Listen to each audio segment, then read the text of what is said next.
Vamos a ver. ATM. Vamos a ver la parte clínica del ATM y algunas características que son importantes para nosotros.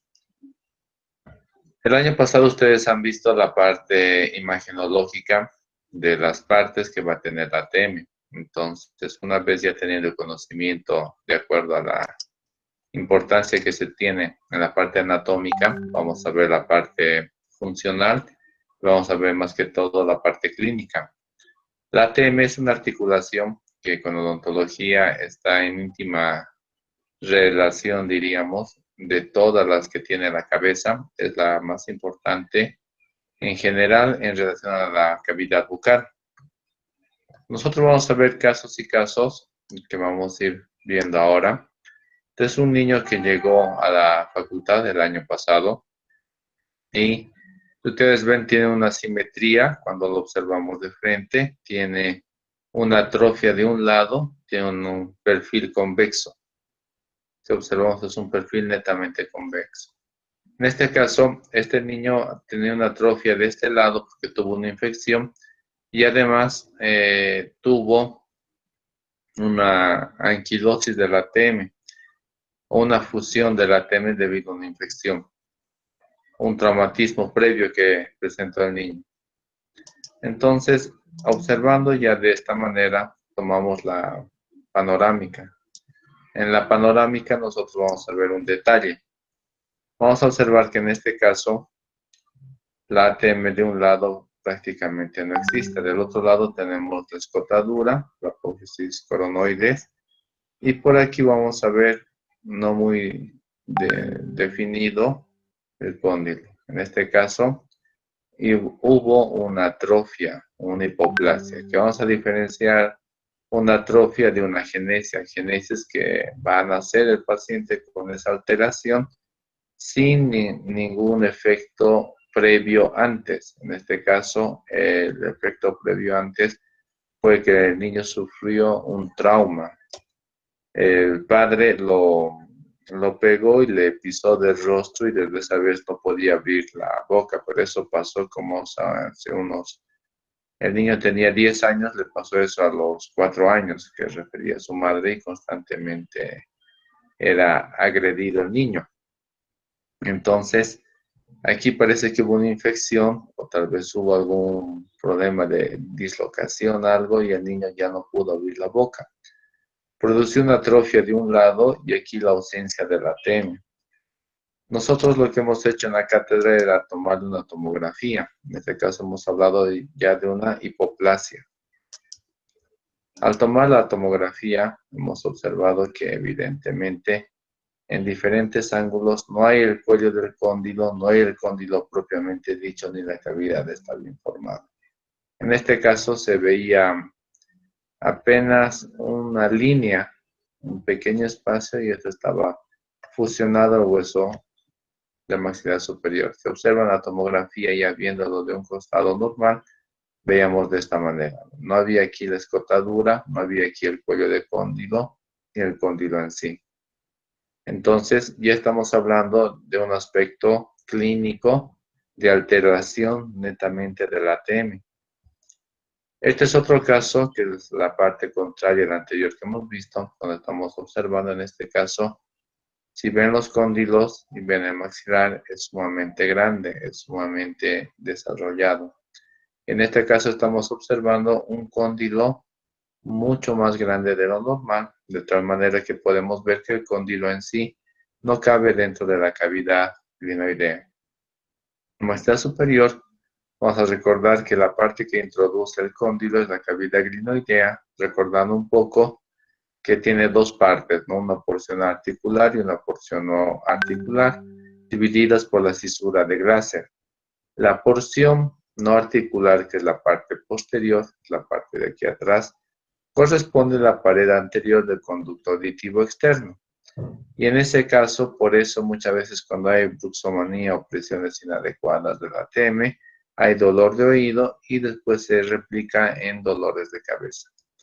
Entonces ya estamos observando aquí ciertos detalles donde, al contrario del anterior caso que hemos visto que era una hipoplasia, en este caso tenemos, y vamos a adoptar un término más, El anterior caso era una hipoplasia unilateral. En este caso vamos a tener una hiperplasia condiliar bilateral. Ambos cóndilos están con una hiperplasia, condiliar bilateral. Son más grandes de lo normal. Entonces, en este caso, al ser bilateral y viendo las características del maxilar, es algo de nacimiento. No fue algo que adquirió el paciente por un trauma o algo así. Al ser más grande, también va a tener un problema de que no se va a adaptar bien a la cavidad y va a tener un desgaste inadecuado, y también al tener una hiperplasia con condiliar bilateral, la apertura va a ser limitada. No va a ser una apertura normal, ni va a tener todos los movimientos normales que debería tener una ATM. Puede haber lo contrario. De aquí estamos de nuevo desglosando y dejando claro. Una alteración de ATM no siempre es bilateral, puede ser unilateral. Generalmente, cuando es unilateral, es por algún problema adquirido. Cuando es bilateral, generalmente es por nacimiento. En este caso, si ustedes observan, el cóndilo es mucho más pequeño de lo normal y el cuello del cóndilo es mucho más delgado. Entonces, si observamos aquí, igual de ambos lados, el cóndilo es sumamente pequeño. Entonces, en este caso estamos frente a una hipoplasia, poco desarrollo del cóndilo dentro de la cavidad glenoidea. Si ven, el cóndilo parece muy profundo en la cavidad glenoidea. La apertura y cierre van a estar presentes, pero igual con el tiempo tiene propensiones a tener disfunciones del ATM. Alteraciones porque tampoco es lo normal. Hay que observar ni mucho ni poco son parámetros que consideramos dentro de lo normal. Ni muy grande es bueno, ni muy pequeño es bueno. Tiene que ser un tamaño proporcional en relación a cada articulación o a cada ATM. En estos casos hablamos y volvemos a recordar que la alteración puede ser bilateral o la alteración puede ser unilateral. Generalmente bilateral es algo que ya trae el paciente de nacimiento. Generalmente unilateral es cuando alguna patología ha sido adquirida en el transcurso de su vida del paciente. Entonces vamos a ver otro aspecto más, que al igual que todas las articulaciones va a tener un problema de desgaste inadecuado o la famosa artritis o artrosis. Son alteraciones que se van a ir presentando dentro de la ATM, especialmente afectando al cóndilo, y va a producir, como toda enfermedad articular, una deformidad en la articulación. Es como la artritis típica que han debido ver algunas personas mayores, lo que se doblan o se distorsionan sus dedos, ¿no? A nivel de las articulaciones. Como va friccionando, en otras palabras, el cóndilo mandibular, debido al daño que va a producir en el menisco, va a ir desmenuzándose. Y al desmenuzarse, vamos a ver pequeños fragmentos, que aquí no llegan a observarse bien, pequeños fragmentos que, si ustedes observan la imagen, es una imagen irregular, es una imagen donde esta línea que bordea el cóndilo debería ser una línea cortical de alta densidad, pero esta línea cortical, que es una línea radiopaca, no está con esas características de radiopacidad. ¿Por qué? Porque ya ha sido alterado por la artritis y comienza a destruirse gradualmente y queda uno que otro remanente calcificado fluctuante que vamos a llamar osteofito. Ayer hemos visto en el seno maxilar que hay calcificaciones iguales y hemos llamado antrolitos. Entonces estamos viendo que son calcificaciones. En este caso estamos hablando de osteofito, que generalmente encontramos cuando hay problemas de artritis. Aquí, y es un caso diferente, si ustedes observan, en este caso nosotros ya vamos a tener una agenesia de cóndilo. Ya no es una hipoplasia y ya no va a ser una alteración post-trauma. En este caso, el paciente nació con una agenesia de cóndilo mandibular derecho. El paciente nunca tuvo el cóndilo, la escotadura, la apófisis coronoide directamente. Aquí hubo una anquilosis. No hay trauma, pero también por la falta de apertura es una hipoplasia unilateral que presenta el paciente. Apenas abría un lado y mediante ese lado es el que conseguía alimentarse. Entonces, aquí estamos hablando de una agenesia del cóndilo mandibular. Y así vamos a ir observando diferentes casos donde también al mismo tiempo nos va a permitir observar una panorámica fuera de los cóndilos, la escotadura y la apófisis, el contacto que puede haber entre el cóndilo y la cavidad. Normalmente no debería haber un contacto, debería haber aquí un espacio que va a pertenecer al menisco. El menisco articular, sabemos nosotros que es una estructura anatómica bicóncava, donde va a tener un grosor en el sector anterior, un grosor en el sector posterior, pero aquí viene lo importante. En la parte media el menisco tiene un grosor de 1 milímetro, es como una hoja de papel. Y este milímetro, cuando el paciente puede adquirir hábitos como ser la bruxomanía, la presión inadecuada, nosotros vamos a tener una lesión o un problema con el tiempo de perforación del menisco. Ya va a haber un contacto óseo entre el cóndilo mandibular con la cavidad glenoidea y el cóndilo, que en esta parte vendría a ser esto, el cóndilo temporal. Entonces, el momento que abre y cierra el paciente, ya están friccionando, chocando, raspando, puede adquirir cualquier término de estos, del cóndilo con el tejido óseo de maxilar superior. Entonces, en ese momento que ya hay contacto con hueso de un lado y hueso del otro lado, vamos a comenzar a sentir también ciertos ruidos típicos de la TEME porque ya, de hecho, se lesionó el menisco.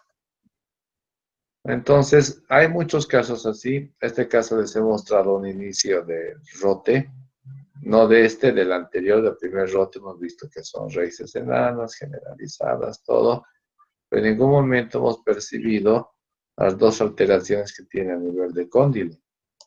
Si observamos, un cóndilo tiene una característica, vean la deformidad que tiene el cóndilo, y el otro cóndilo tiene otra característica. Entre estas características es el tamaño del cóndilo, que es inusual.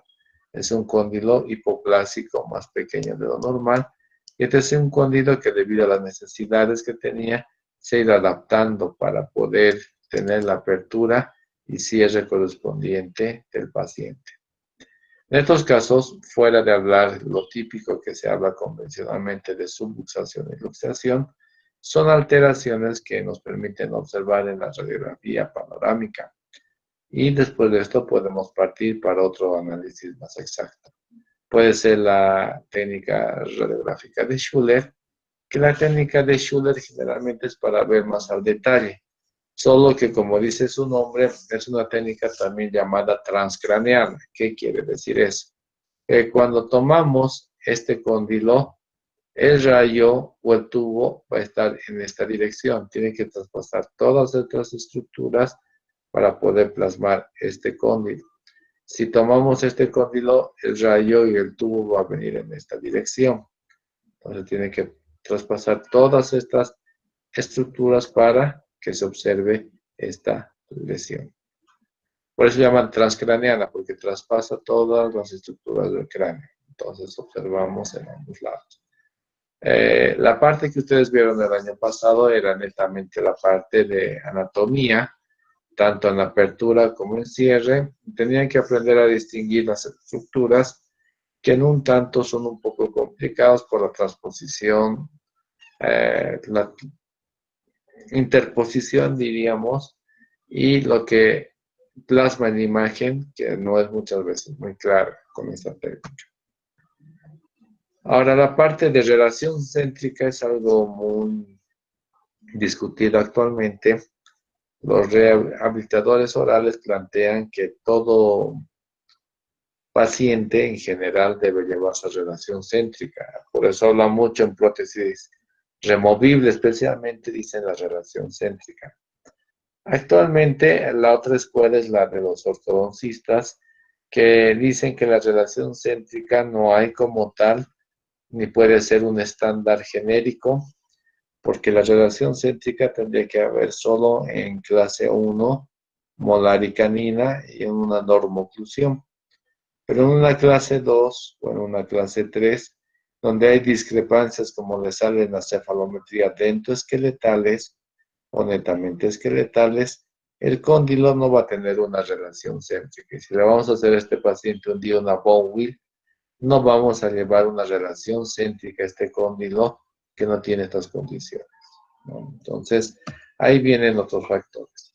Y entre los factores que van a alterar la relación céntrica o posicionamiento del cóndilo son todos factores de ausencia de pérdida de dientes, de desgaste de pérdida de dientes, de disminución de la dimensión vertical y una serie más de factores que cualquier alteración que va a haber en la cavidad bucal maxilar superior e inferior va a tener consecuencias en la TEN. Estos desgastes, por lo menos, si ustedes observan, es un desgaste muy marcado. Si se bajó tanto la altura, obviamente el cóndilo ya tiene una presión mucho más fuerte a nivel de la cavidad. Y de hecho este paciente ocasionalmente va a tener dolores de cabeza, que muchas veces atribuyen otro tipo de patología. La patología, en este caso, etiológica, sería una disfunción de la TM a causa de la alteración del sistema estomatognático, que estamos hablando de toda la cavidad bucal. Entonces, el paciente ya bruxómano, como es en este caso, si nosotros vemos, no hay el espacio de menisco, hay una línea de corticalización. Aquí el espacio es leve, en este caso ya no hay un espacio. Pese a que está, vean, con un espacio bucal, que en esta apertura debería haber ya un espacio. Imagínense cuando hace contacto, cómo estaría la presión a nivel de los cóndilos. Entonces va causando distorsiones y alteraciones con pacientes bruxómanos. Aquí vemos un paciente bruxómano, observamos sus modelos, vamos a ver un poco de cerca, donde vamos a ver nosotros sus desgastes que tiene. Vean el faceteado o desgastes que observamos, y aquí igual vean claramente en los modelos se ve el faceteado y el desgaste. Si vemos en boca, hay un desgaste muy marcado, algunas veces porque se fracturan las coronas o los aditamentos protéticos prefieren hacer de metal para que sea más resistente, pero en este caso va a desgastar la pieza antagonista. Y observamos ahí los desgastes que van a producir una alteración en la técnica. En la maxilar superior, vean los desgastes que tiene el paciente, maxilar inferior igual. Si ven esta parte que está desgastada de esta manera, este premolar, es el que se contactó con la corona metálica. Entonces hay que hacer una evaluación, pero de hecho en estos pacientes estamos hablando de alteraciones a nivel de ATM. Paciente joven con bruxomanía, tiene una bruxomanía muy marcada de la que tenía el paciente, donde ha gastado de tal manera los incisivos, si ustedes observan, bordes incisales, que parecen ya han tomado la anatomía de los caninos, ha gastado como bordes incisales por la bruxomanía que tiene. Entonces, los caninos parecen incisivos, parecen que tuvieran en vez de 4 incisivos, 6 incisivos, ¿no? Entonces, observamos ahí el desgaste por la bruxomanía que tiene. De hecho, este paciente ya tiene una alteración a nivel de ATM. Vemos lugares de faceteado, vean el faceteado a nivel de los caninos. Maxilar inferior, igual observamos un faceteado sumamente marcado, especialmente a nivel de los caninos y de bordes incisales. Maxilar superior, observamos de igual manera. Vean ahí. Entonces, muchas veces hacen las placas de relajación, pero el paciente me vino por este motivo, me vino con una placa de relajación muy alta que estaba causando más daño en la TM. Esta placa de relajación, yo le confeccioné esta, tiene que tener un grosor que es equivalente a la posición de reposo. La posición de reposo bucal que pierde el bruxómano es aproximadamente de 2 a 3 milímetros. Entonces, ese es el grosor ideal de una placa de miorrelajación. La placa tiene que devolver la posición de reposo y no alterar así la dimensión vertical. Al alterar la dimensión vertical, como hicieron en este momento, aceleraron su bruxomanía y su daño en la TM. Vean qué tan fuerte bruxa este paciente que a poco tiempo, a nivel de los caninos, produjo fracturas. Entonces son aspectos que estamos viendo que la posición de relación céntrica no va a ser uniforme en todos en relación a la oclusión que tenga el paciente. Si nosotros no tomamos en consideración esto, vamos a cometer errores cuando hagamos rehabilitación, especialmente sobre prótesis, sobre bone wheels en especial. Ahora hay que ir valorando y aprendiendo ya a ver no solo la parte bucal, la parte dental y estructuras anatómicas cercanas a la parte dental, sino tenemos que ver también ATM. ATM como observamos en la panorámica y después de acuerdo a eso pedimos un estudio más específico. Hay muchos casos que pasa desapercibido y los daños son considerables. En este caso era un paciente que sufrió una fractura de maxilar superior. Vean aquí el desplazamiento, por eso hay contacto y aquí no. Aquí hay una fractura de cuello de cóndilo. Es una fractura sin desplazamiento, solo con solución de continuidad. Vean aquí, por el traumatismo que llevó aquí, la fractura está aquí, es una fractura con desplazamiento. Por eso toda esta parte está más baja que la otra parte. Fue por un traumatismo que tuvo este paciente.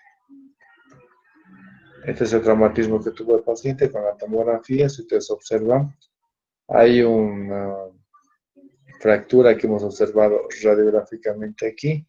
Hay otra fractura aquí, otra fractura de arco ciliar.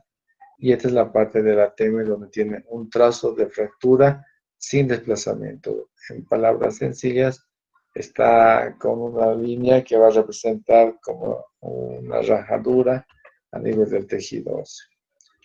Un intento de reconstrucción, vemos el hundimiento del macizo facial por el trauma que tuvo el paciente y la presión intraocular que estaba teniendo hasta ese momento.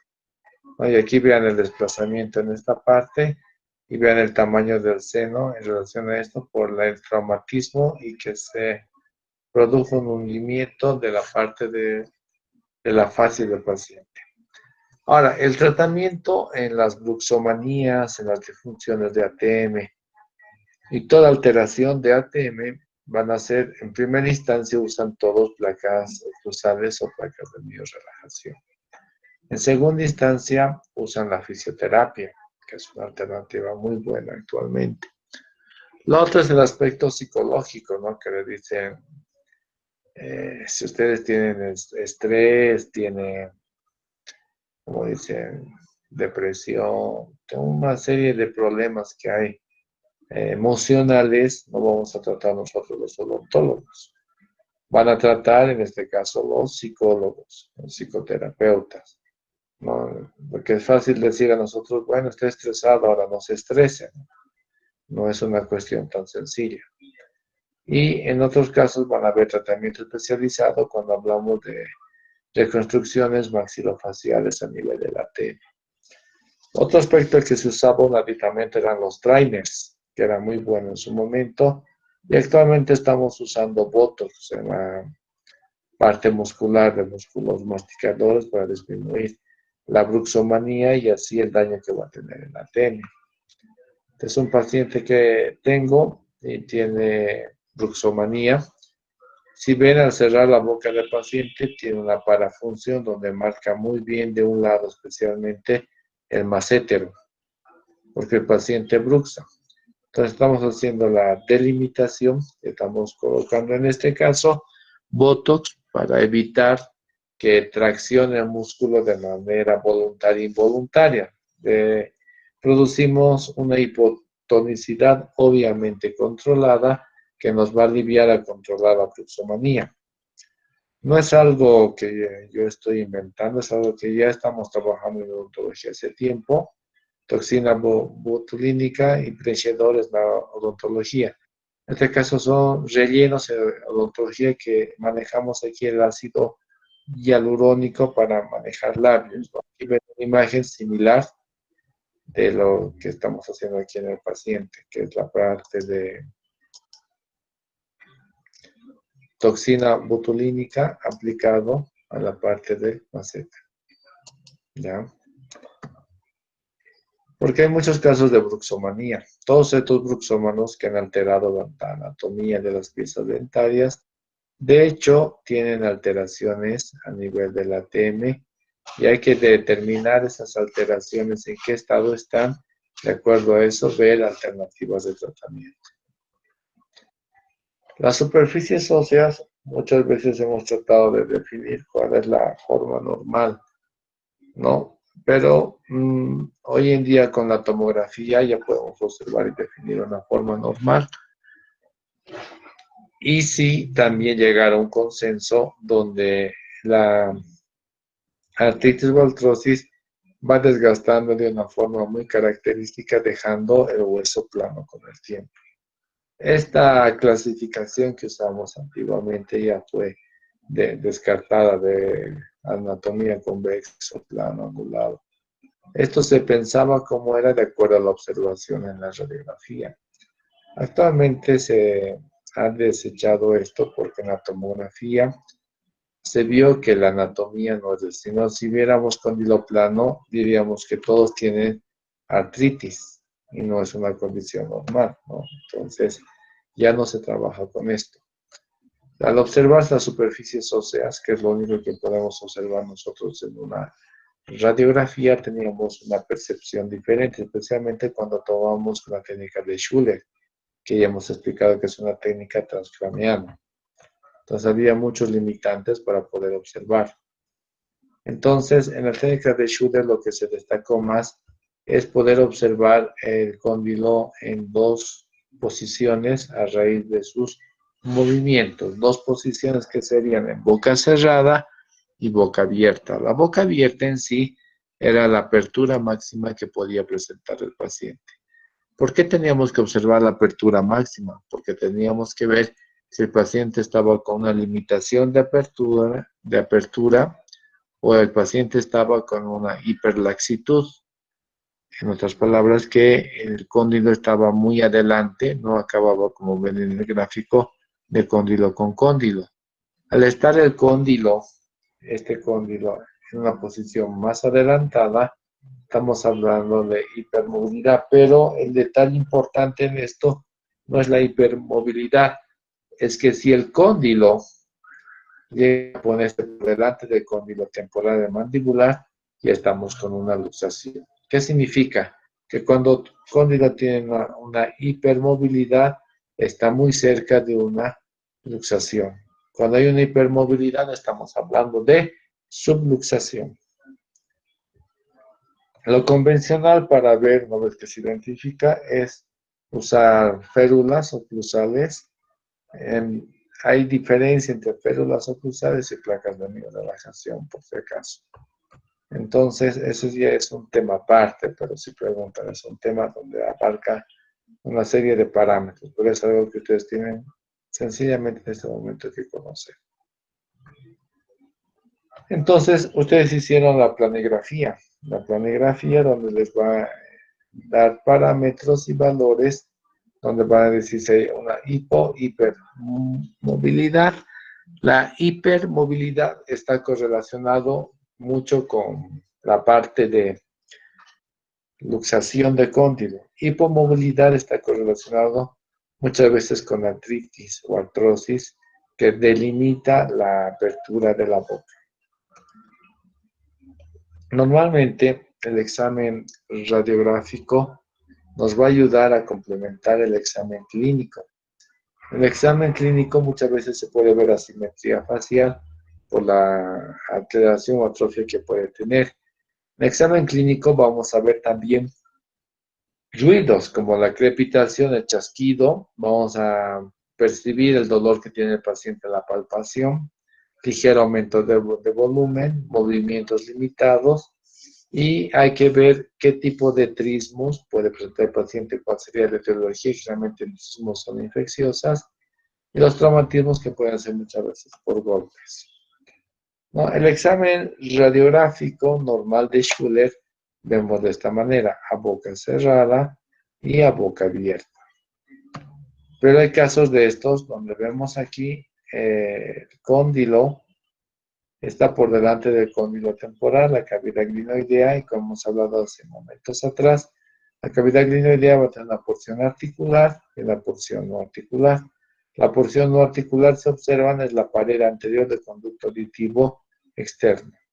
Cuando pasa esto, es una traba, si ustedes observan, porque no puede volver hacia atrás. Entonces hacen ustedes la maniobra de Melaton, hacia abajo, hacia atrás y hacia arriba, y reposicionan el cóndilo. Entonces ya estamos comprendiendo mejor esta interpretación. En boca cerrada, lo que valoramos más es si el cóndilo tiene una relación céntrica real y si todavía se respeta el espacio donde encontramos el menisco articular.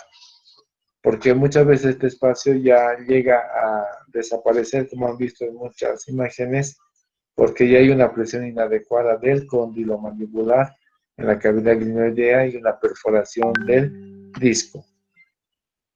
¿Ya? En este caso, en boca abierta, cuando hacemos el examen, en este caso ya es una luxación. La luxación es cuando hay una apertura máxima, se disloca el cóndilo de la cavidad, queda por delante atrapado con la imposibilidad de volver. Entonces, en ese caso es una luxación. La técnica de Schuller la toman de esta manera. Si ven el tubo, tiene que traspasar todas estas estructuras para llegar a tomar el ATM de un lado, en boca cerrada y en boca abierta. Ahora, estas son las posiciones de arrastre, que es el término adecuado, del menisco cuando aún todavía no es perforado. Con el tiempo, si sigue estos movimientos inadecuados, va a llegar a la perforación del menisco y hacer contacto hueso con hueso y haber un ruido característico, ¿no? Se escucha y el paciente mismo percibe un ruido diferente. Antes de eso, previamente a que perfore el menisco, comienza a arrastrar muchas veces el menisco y comienza a hacer también otros ruidos característicos. Queda muchas veces atrapado y tenemos el famoso clic. La planigrafía que ustedes hacen es con cuál objetivo. Ver si tiene una limitación de movimientos o una hiperlaxitud de movimientos. En el caso de hiperlaxitud hay que tener mucho cuidado porque ya estamos cerca de una luxación. En este caso, si el cóndilo ya va más allá, hacia adelante, hay una hipermovilidad. Esto nos refiere que el paciente tiene una tendencia muy grande a que tenga una luxación en cualquier momento. El estudio del menisco, la famosa artrografía, que hoy en día ya no usamos mucho, es una técnica que se hace con contraste, que tiene muchas limitantes. Sí hay que ver para ver y valorar qué tan dañado está el menisco. Pero más allá de eso, nosotros no podemos trabajar mucho, porque cuando hay un daño grande, el tratamiento es netamente quirúrgico. La artrografía también tiene las limitaciones donde están en infecciones agudas en general, cuando el paciente tiene una hipersensibilidad a líquidos de contraste y tiene enfermedades sanguíneas o toma anticoagulantes. Es una técnica donde el procedimiento solo lo vamos a ver, no trabajamos mucho con esto, puesto que tiene muchas limitaciones y hoy en día trabajamos más que todo con la parte de la tomografía. Obviamente, en la tomografía no podemos ver el menisco al detalle, ¿no? Pero sí podemos ver el espacio que ocupa y la correlación con movimientos que va a tener. Porque esta técnica es desde la preparación del paciente que tiene que tomar diazepam o Valium de 0,5, la palpación, porque se inyecta el líquido de contraste y la anestesia, para que podamos observar en la tomografía, en la artrografía exactamente el menisco. No, si bien es una técnica traumática, por eso han parado de practicarla. El líquido de contraste, que no vamos a hacer mucha relevancia, es todo un protocolo en este caso para poder trabajar, ¿no? Es un líquido de contraste radiopaco, yodado, soluble.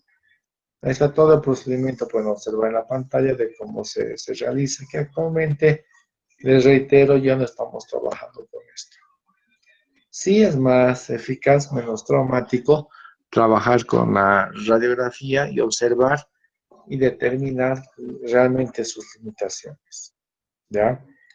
Entonces tenemos aquí ya la parte de la planigrafía, donde ustedes ya han aprendido a hacer la medición correspondiente en boca cerrada, que tiene una fórmula, y la medición en boca abierta. Si ustedes ven en este caso, el cóndilo temporal está aquí, el cóndilo mandibular está pasando. Entonces hay una hipermovilidad, porque si esto sí pasa más, va a quedar aquí arriba y atrapado con la imposibilidad de volver a su lugar. Entonces estamos aquí en una subluxación, que si vamos adelante ya sería una luxación propiamente dicha, como es en este caso. Ahí el diagnóstico va a ser hipermovilidad. El detalle es que ustedes sepan en este caso que les puede pasar, normalmente esto en provincia, cuando ya queda el paciente con esta característica, es volverlo a posicionar mediante la maniobra de Melaton. Una vez que va a pasar esto, tienen que indicar al paciente, o si diagnostican que hay hipermovilidad, que no coma cosas muy duras, que no haga un bostezo así gigantesco, porque eso en cualquier momento va a disparar a la luxación. Entonces, para eso básicamente sirve la planigrafía, valorar el caso clínico de cada paciente, ¿no? Ver la apertura, la limitación. La apertura no se puede medir con milímetros y dar un estándar. La apertura son los 3 dedos de cada paciente.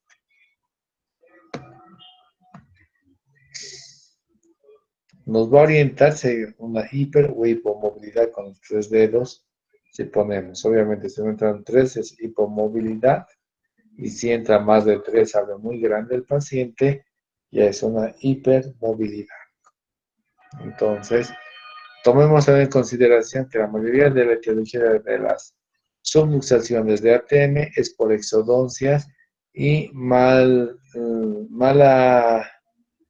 como diríamos, mala posición del odontólogo el momento de hacer una exodoncia en regiones posteriores, molares especialmente inferiores.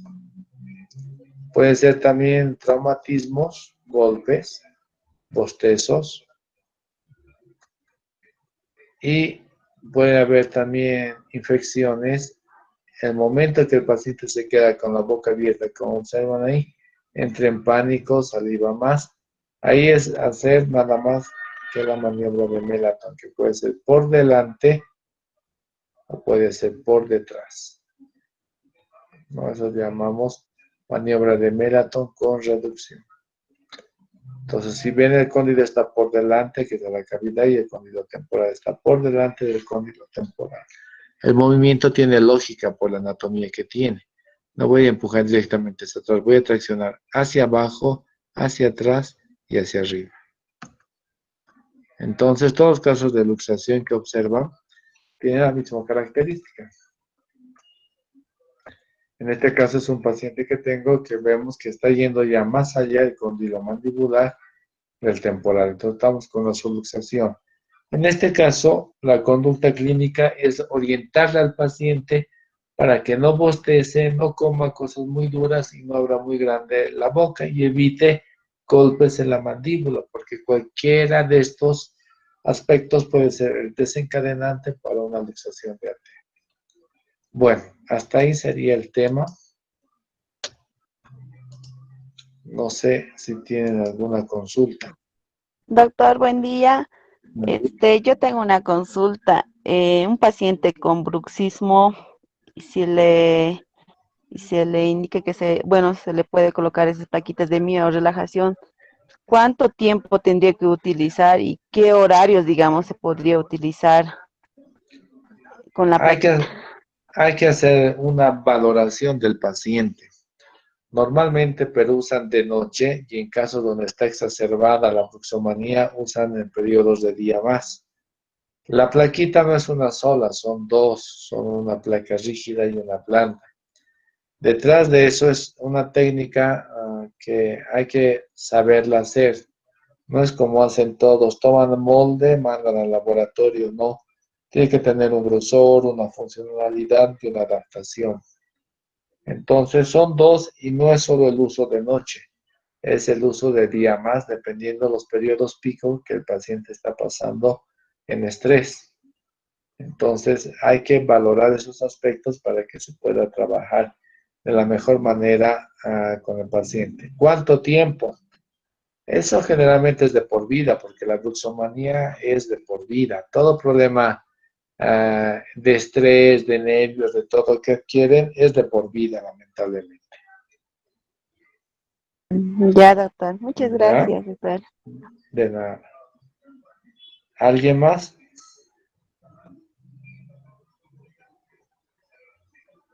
Doctor, yo tengo una consulta. En caso Dime. del uso de la toxina botulítica, ¿es solo una vez Botulín. o se puede aplicar varias veces? No, el tratamiento terapéutico son tres aplicaciones. Cada aplicación tiene un lapso entre 6 a 8 meses. Relativamente a eso se le educa al paciente a una nueva y buena reposición mandibular, con la restauración protética correspondiente, o en otras palabras, la rehabilitación oral que debe tener el paciente. Colocamos, como les reitero, en unas 3 dosis y vamos controlando la hipotonicidad que va presentando el paciente. ¿Está Gracias, bien? doctor. Gracias. De nada. ¿Alguien más?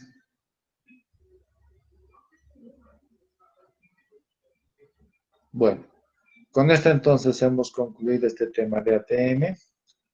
El protocolo de procedimientos del mismo tienen ya en su plataforma a partir de mediodía habilitado el taller de cuestionario. En base a eso desarrollan el tema y mañana avanzamos el tema correspondiente que sería el penúltimo.